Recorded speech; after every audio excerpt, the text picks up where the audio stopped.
Halo semuanya, jumpa lagi dengan gue Chandra di channel Terapin Tech. Pasti kalian pernah dengar statement don't judge a book by its cover. Dan Vivo V50 mungkin relate akan statement itu teman-teman. Smartphone-nya digadang-gadang punya upgradean yang minor kalau kita lihat dari seri sebelumnya, yaitu Vivo V40. Namun kalau ngomongin smartphone yang baru rilis di setiap serinya, kita nggak harus menuluk pembahasan soal seberapa major upgradean yang dibawa dari smartphone tersebut. Karena pasti ada aja tuh sedikit atau banyaknya bagian yang di-upgrade. Salah satunya smartphone ini sekilas memang mirip-mirip seperti seri sebelumnya. Namun ternyata pas waktu gue pakai udah 2 minggu lebih teman-teman, smartphone ini memiliki beberapa upgradean, terutama dari segi pengoptimalan dari seri sebelumnya. Maka dari itu, statement don't judge a book by its cover itu bener adanya cuy. Kita bakal bahas smartphone ini lebih mendalam mulai dari segi desain terlebih dahulu.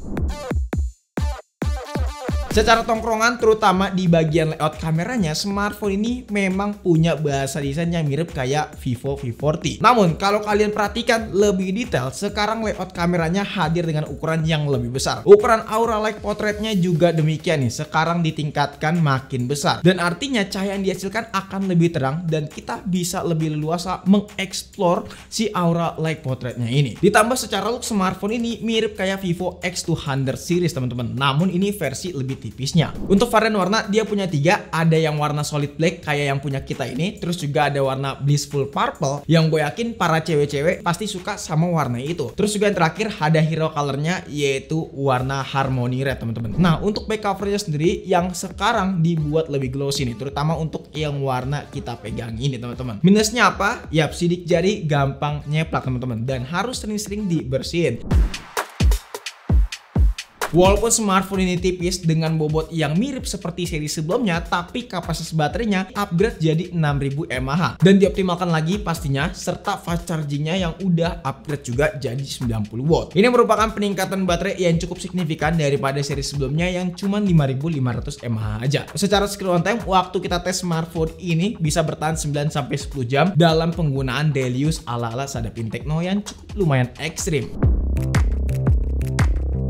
Balik ke kamera lagi, yang sekarang ukuran framenya jadi lebih besar. Harapan gue bisa ngasih kualitas gambar yang lebih improve daripada seri sebelumnya. Namun, kita pelajari dulu secara spesifikasi yang dibawa sama smartphone ini. Jadi smartphone ini ngebawa 2 setup kamera teman-teman. Dengan kamera utama 50 megapiksel ZEISS OIS main kamera. Lalu juga ada 50 megapiksel ZEISS ultra wide angle kamera teman-teman. Secara hasil menurut gue agak sedikit tricky nih buat nyari kekurangan smartphone ini. Terutama untuk foto dengan objek yang punya kadar warna tinggi, kayak misal objek awan dan juga daun-daun. Disitulah warnanya jadi lebih pop up. Saat kita switch ke mode resolusi 50 megapiksel, hasil fotonya itu lebih tajam lagi-lagi teman-teman, dengan processing sharpening yang minim nih. Artinya tajamnya ini bener real dari hardware tanpa ada processing yang terjadi di belakang layar dengan menggunakan software. Untuk lensa ultrawide bagian yang nggak boleh dilupain karena nilai jual HP ini serta jadi pembeda dengan kamera ultrawide di seri sebelumnya. Bahkan beberapa momen yang kita ambil, gue lebih prefer alias lebih suka karakter warna yang dihasilkan dengan lensa ultrawide. Cuman ada beberapa kekurangan kalau kalian perhatikan lebih detail, yaitu di bagian distorsi. Distorsi di smartphone ini cukup berasa teman-teman, terutama kalau kalian perhatikan di bagian setiap sudut pojok kanan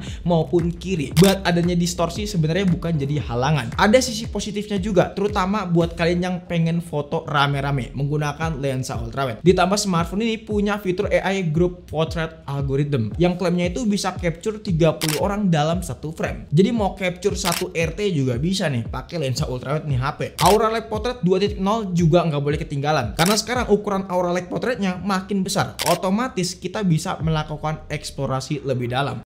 Oke, ini adalah hasil perekaman kamera depan dari Vivo V50 di resolusi 4K 30. Ya, warnanya khas Vivo banget ya. Warna hijaunya sangat pop up.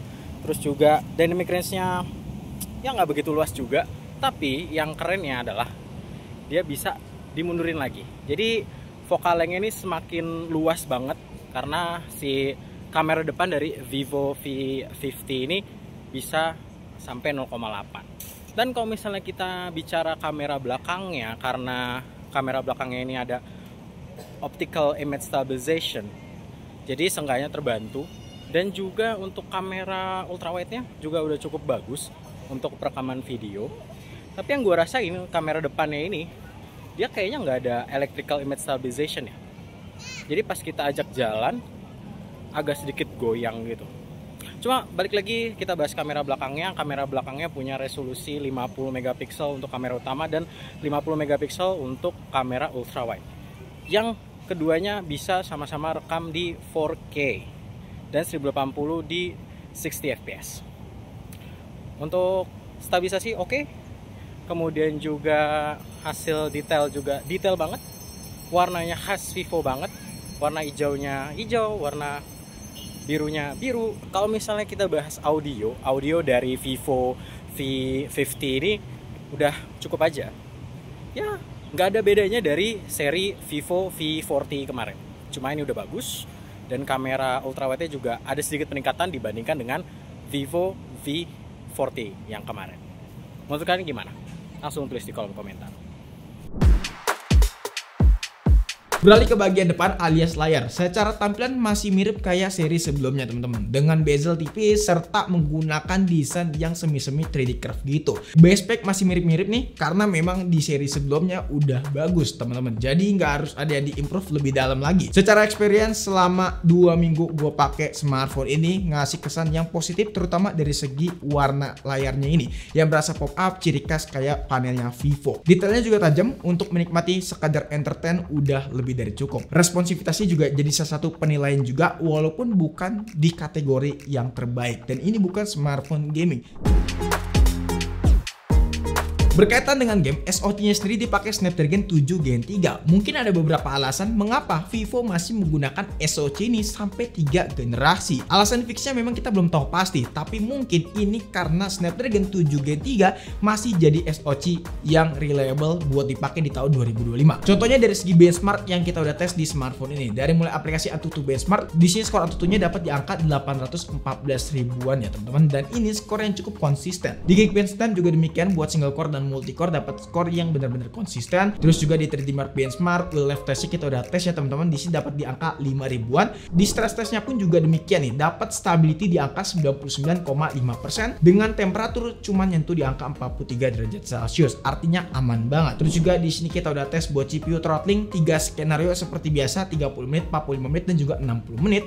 Hasilnya di sini gong banget. Gong dalam artian dari segi grafik punya stability yang oke. Warnanya hijau walaupun di skenario terakhir agak sedikit drop ke 80%, cuman itu tidak masalah. Temperatur memang agak sedikit panas lah ya. Di sini menyentuh di angka 47 derajat Celcius, temperatur tertingginya. Artinya Snapdragon 7 Gen 3 di smartphone ini agak sedikit nggak di limit nih. Nah, suhu tertingginya itu ada di bagian dekat frame kamera sebelah kanan dan juga di bagian depan untuk bagian atas layarnya. Sekarang kita ke pengujian game. Dari mulai game Mobile Legends Bang, settingannya udah super ultra teman-teman, dan untuk FPS-nya dapat di angka 80 sampai 90, dan ini udah aman banget, minim terjadi frame drop. Temperaturnya juga demikian di angka 39 derajat Celcius aja. Baterainya berkurang 8%. Lalu game PUBG Mobile settingannya udah smooth extreme dengan FPS-nya dapat di angka 60, yang menurut gua udah oke banget buat main game PUBG Mobile. Secara grafik kalau kalian lihat juga demikian nih, stabil gitu. Nah, untuk temperaturnya agak naik sedikit di angka 42 derajat Celcius dengan baterai berkurang 9% selama kurang lebih main 30 menit. Untuk Genshin Impact settingannya high 60 fps dan FPS-nya dapat di angka 35 sampai 55 fps aja. Secara tampil grafik di sini cukup naik turunnya kalau kalian perhatikan, tapi itu terjadi di pas waktu pertengahan game aja, kayak pas waktu kita main 15 menitan. Di awal-awal di sini masih aman ya teman-teman. Nah, untuk temperaturnya sendiri tergolong adem di angka 41 derajat Celcius dengan baterai berkurang 11%. Walaupun SoC ini tergolong SoC lawas yang dipakai di 3 generasi sekaligus, inilah keunggulan dari Snapdragon 7 Gen 3 yang punya performance stabil dengan temperatur yang bisa di-maintain sangat baik juga teman-teman. Secara overall smartphone ini bukan jadi yang paling sempurna, melainkan ini adalah versi penyempurnaan dari seri sebelumnya yaitu Vivo V40. Kalau kalian nyari banyak upgradean di sebuah smartphone nggak ada salahnya, tapi karena notabene versi sebelumnya alias Vivo V40 udah bagus, maka di versi ini sekarang lebih disempurnakan lagi dengan membawa frame yang lebih rounded layaknya smartphone flagship, kamera yang lebih optimal, recording bisa 4K di semua lensa. Jelas ini jadi big deal banget untuk kalian yang pengen pilih smartphone ini. nih, apalagi yang udah nabung-nabung buat beli Vivo V40 tapi belum kesampaian. Jadi guys, mungkin cukup saja video kali ini. Kalau misalnya kalian pengen langsung beli Vivo V40 eksklusif di platform Shopee dengan beberapa benefit, langsung klik link yang ada di deskripsi aja. Jadi kalau misalnya kalian ada pertanyaan lain, langsung aja tulis kolom komentar juga. Pengen nanya secara privat juga boleh banget, langsung DM di Instagram kita di @sadapintekno. Chandra pamit, sampai jumpa di video selanjutnya. Until next time, goodbye.